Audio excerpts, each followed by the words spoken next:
Well, welcome. It's good to see all of you here. I'm glad that so many of you were able to make the trip up. Some of you arrived today. The pastors, many of the pastors were here for a couple of days. We came on Sunday afternoon and had a wonderful time of fellowship and worship and some fun time together. Great teaching. So I just want to welcome you. We have kind of a unique day today planned out. This morning we will be having a presentation, conversation really, with our consultant Michael Binder, who I'll be introducing in just a moment. And then we'll move to lunch. And then we'll have some worship time. And then we'll close with our business meeting the last hour of the day. And we're all fresh. Ready to go.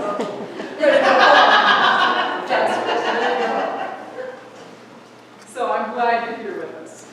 Let me share with you a little bit about Michael Binder. He has been a consultant for the Missional Network and has been working with our church's 9 of our churches actually for the last 3 years. Some of you are nodding heads. You've worked with him on cluster gatherings of congregations. It's been a great, great process that we've been going through. And he has a great mix of encouraging us and challenging us. So, going on this journey together. And let's see, most recently he just finished his PhD at Luther Seminary in his dissertation, and I have a quote here. It's Discovering God in the Local and Action Research Intervention within a denominational regional church system. 20 bucks if you can repeat that back. So in February, I was blessed to be able to go to Minneapolis, Minnesota, and see this church with Pastor Stephanie of the Middle City Church in Northeast Minneapolis, where he lives with his wife, Lisa, and his kids, Michaela, Cole, and William. So let's welcome them.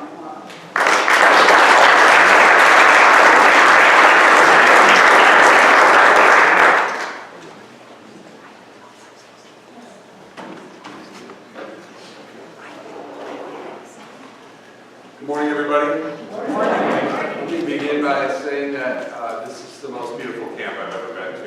It's amazing.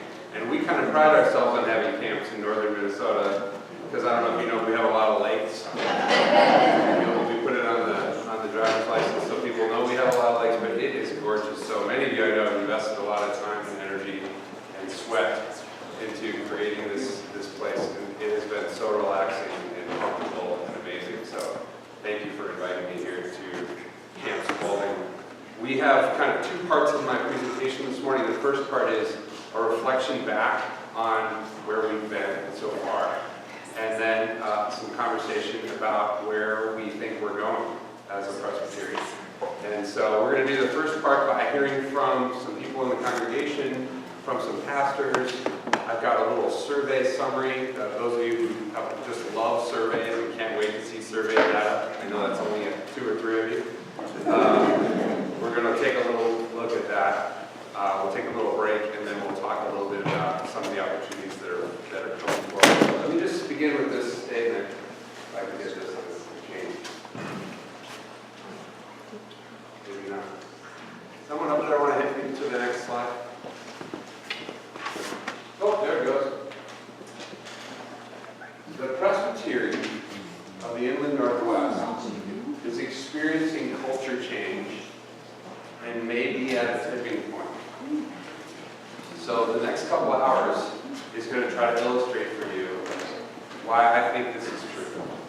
The Presbytery is experiencing culture change. The culture of who you are, the rhythms, the practices, the way you interact with each other, the way you see your future has been shifting over the last number of years.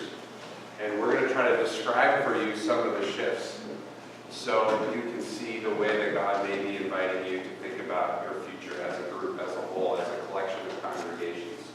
Let me invite Adam to come up from Opportunity Presbyterian Church. Adam, you want to come up here for a second? Adam's been participating with Opportunity in some of the future church work and is going to share a story about one of the experiments that he's been a part of in his congregation. We work with two of the groups in our congregation. We have young life leaders that meet at our church and have their group. We also work with our deacons. And we went to them and we did dwelling in the Word, which is a practice that we've been doing in Future Church. We read through the scriptures in a organized way. And then asked them for the next month to consider, where have you seen God at work? And then after a month, we brought them all together. We had dinner together and we talked about their answers to that question. And it was interesting that a lot of, some of them were with the young life, the youth that they had been leading, or the deacons and some of their work that they've been doing in the church. But they were also seeing God outside of those things, out in the community, starting to kind of see different places where God might be at work. And then just for me personally, after that meeting, we were kind of rushed. We had another thing we had to get to, and so we didn't have a whole lot of time, and I left that meeting thinking, oh, they didn't remember the question, this didn't make any sense, this was horrible. But actually talking with our pastor, he was talking to the leaders some later, and they're still talking about those questions. And so, I don't know if we can get into experiments, but one of the things with experiments is it's not designed to necessarily succeed, it's designed to change how we look at things and think. So that's kind of an, aha, yeah, I've been doing this for a couple of years, but that's how that works. So that was an interesting experiment. That's awesome. Give Adam a round of applause.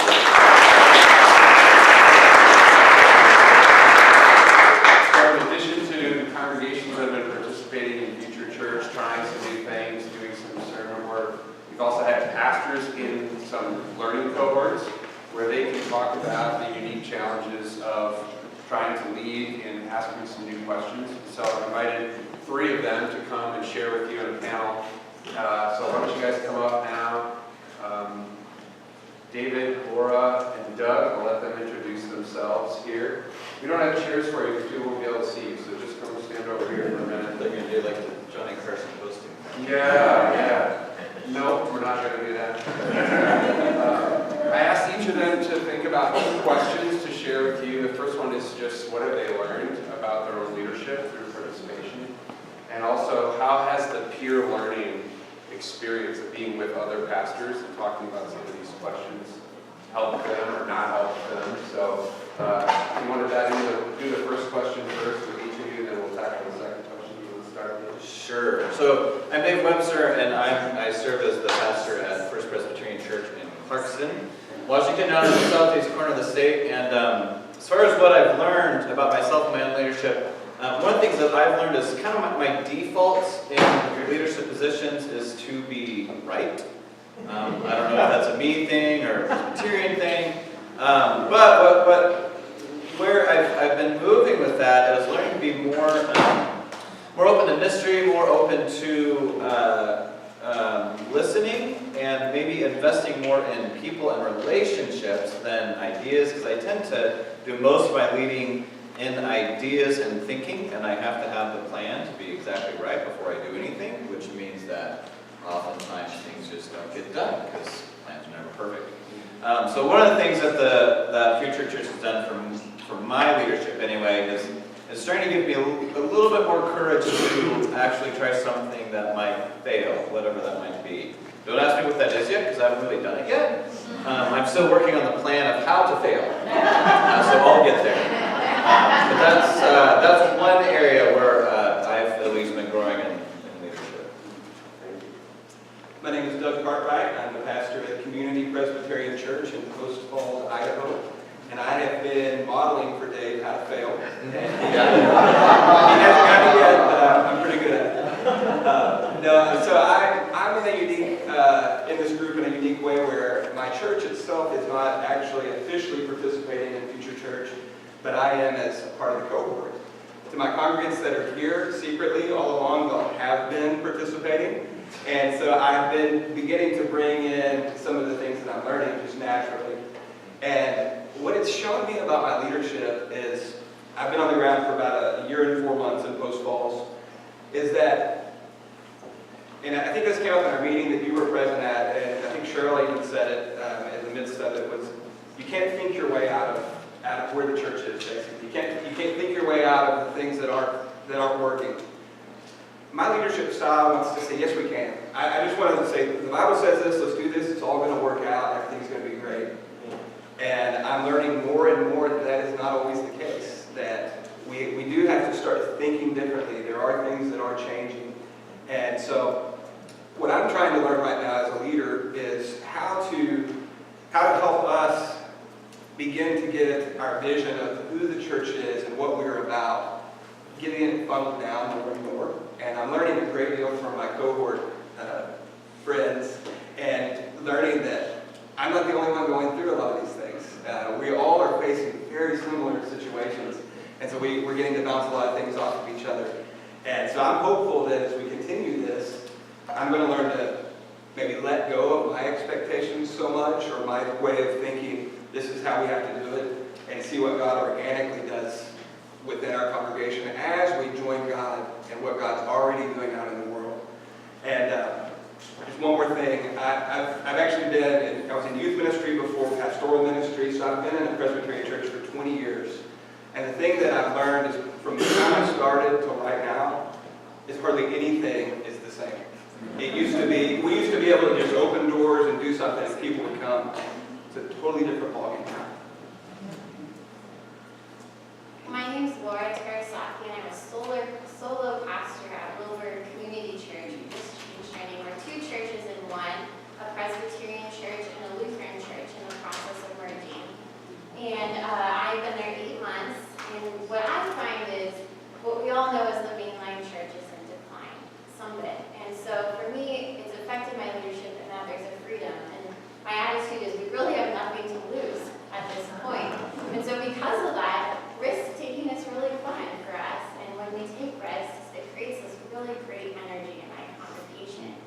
So one of the privileges I have is a tradition we started where we just celebrate things from the pulpit during announcements every Sunday, and it's small things and big things. Hey, we did this special event, or we invited people to do a Christmas party at our food pantry, and it was wonderful, and then I make them clap. Every time I make them clap, I say, hey, look how wonderful this is. We had an adult baptism, or we raised money, or whatever. But when you create that positive energy, it gives people hope, and it empowers them to think that maybe they could take a risk and try something too. We even really overdid it. We commissioned someone to lead an AA ministry, and we laid on hands, and we clapped, and we celebrated, and it's a really normal thing to do, but this person was stepping out of faith, and so since we said there's nothing to lose, let's take some risks, it's created a great energy, and I think just that has given us momentum to move forward. So that's for me the big freedom. And like a lot of our churches, they have to make changes. In 5 years, you don't change anything, you close. So, we just say change is part of the game now, and change is fun for us. Thank you, Laura.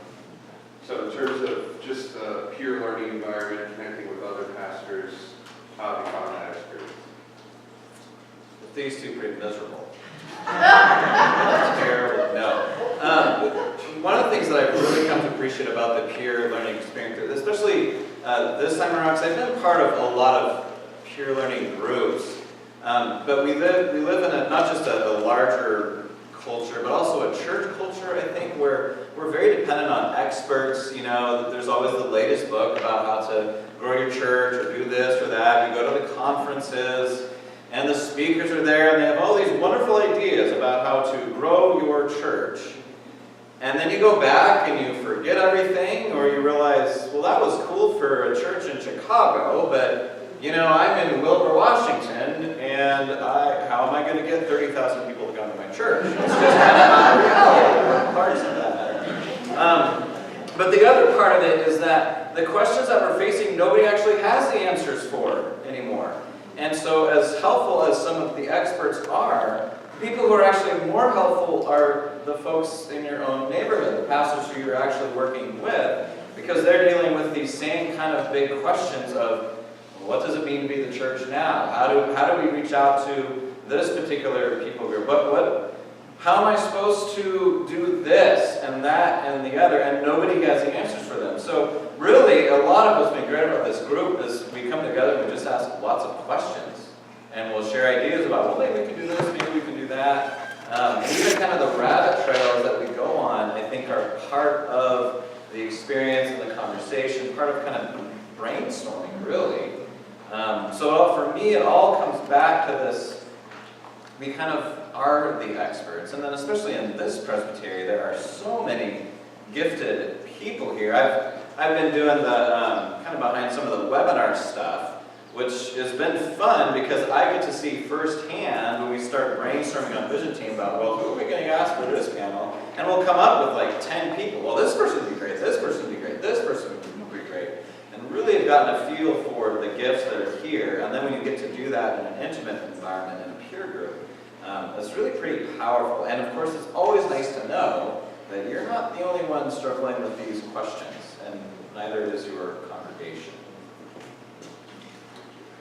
Ditto on everything that Dave just shared, and I would just add to it, what's been really helpful for me, even last week when we were all together, the resource sharing that we've been sharing with each other. Both Dave and Laura had shared some stuff with me, turned me on to some new ideas, some new things that I hadn't come across before.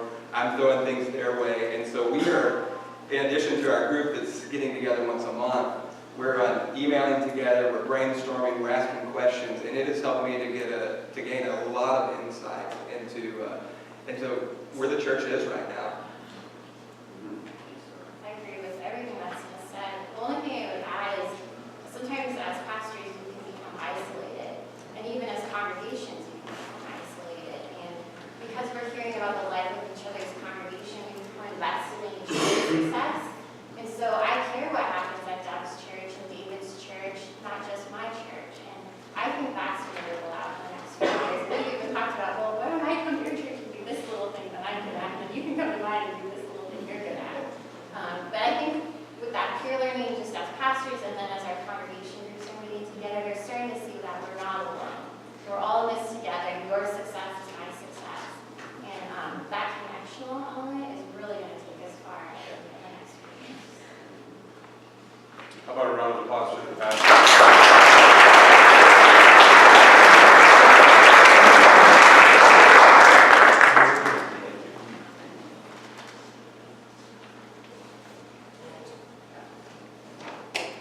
So, over the last few years, we've been working with pastors, we've been working with a few congregations. We've called it Future Church. Some of you have been involved, some of you haven't been as involved. That's all fine. What I want to say to you this morning is the future church is in the present now. You have been through some pilot times in your presbytery, but now's the time to sort of stop separating out the future church people from the non-future church people, which sounds ridiculous when you say it out loud anyway. And to just start saying, what can we learn from some of the folks that have been doing this? Others of you have been involved in other things that are very helpful to share with the whole presbytery. But there's a real sense for me as somebody who's outside of you and kind of looking at what you're doing and what God's doing among you to say, hey, the future of all of this stuff is right now. Now's your opportunity. If this statement up here is even close to right, then you're at a critical moment where you have to take advantage of a tipping point. Does everybody know what a tipping point is? The tipping point is sort of the time in any change period, whether it's business change or family change or personal change, where you're like really close to it, really feeling just like a natural thing you're doing, as opposed to working so hard to make it happen. That's where the presbytery is, from my perspective. So let me point you to this survey that I summarized for you in just this one page. It looks like this. It's a blue sheet.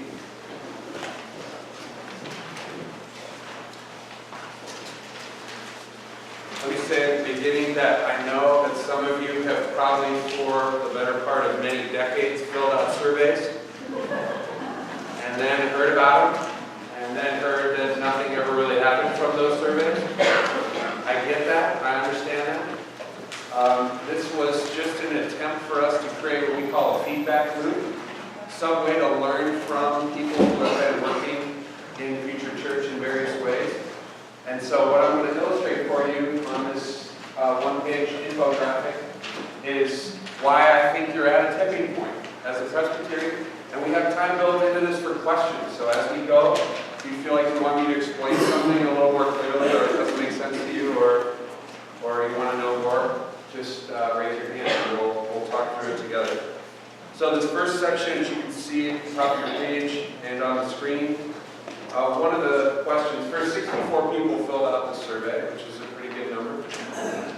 One of the questions was, has your congregation's participation in Future Church affected people beyond the guiding team? So the guiding team is a dedicated group of folks who went to the trainings and kind of served as a conduit for what they were learning for the rest of the congregation. And they were, there was an attempt to say, here's how your guiding team can get the rest of your church involved. So we wanted to know, how did that work? Did the rest of your church feel involved in Future Church stuff? Or was it really just the people who went to the training, doing most of the work and reporting back to session or whatever? So you can see that the split here is almost exactly 50-50. I think the responses were like 21 to 20 or something. So the people who said yes, our congregation as a whole is benefiting from this and participating, they said that that was happening in these ways, these themes on the left-hand side there. They said people from the congregation that aren't necessarily on the guiding teams are joining in some of the experiments that are being designed. So you heard Adam's conversation about people asking different questions and kind of reflecting on their life and getting together. Some people were doing that in some of these congregations, feeling connected from the work ethic. Some people were saying that folks are more aware of God and more focused on listening. That was also part of Adam's story. And some people said, well, we see more people who are out serving in the community and engaged in some of our outreach. And we see that as part of the Future Church influence. Now, there was just as many people who said no. Basically, this is one committee called the guiding team that's doing all the work, and nobody else is really participating. And there were two major themes in those responses. The first one was, people don't really understand what this Future Church thing is supposed to do. What are the outcomes? We don't get it, basically. We don't know what it's trying to accomplish, and therefore we don't see a lot of participation. And the second answer was, people don't really even know that this exists. People are unaware of it. You can say Future Church, and even though our church has been part of it, most people don't know or don't care that this is happening. So you have this sort of dichotomy here, right? There's some people who are saying, yep, we're getting into this and we're seeing it affect the congregation, and other people saying no. And the two themes in the no camp are really important. So I spent 2 years doing PhD research on a presbytery and change process very similar to this one in a different presbytery. And these two things came up consistently in that process too, and that is, because when you start this sort of work, which is about spiritual practices, it's about listening, it's about discernment, it's about trying new things, the outcomes are intentionally unclear. You don't know what's going to happen. That's sort of the point of doing it. If you already knew what to fix, like Doug was saying, if you already knew how to fix it, you would have fixed it by now, right? So we introduced this process that's intentionally open-ended.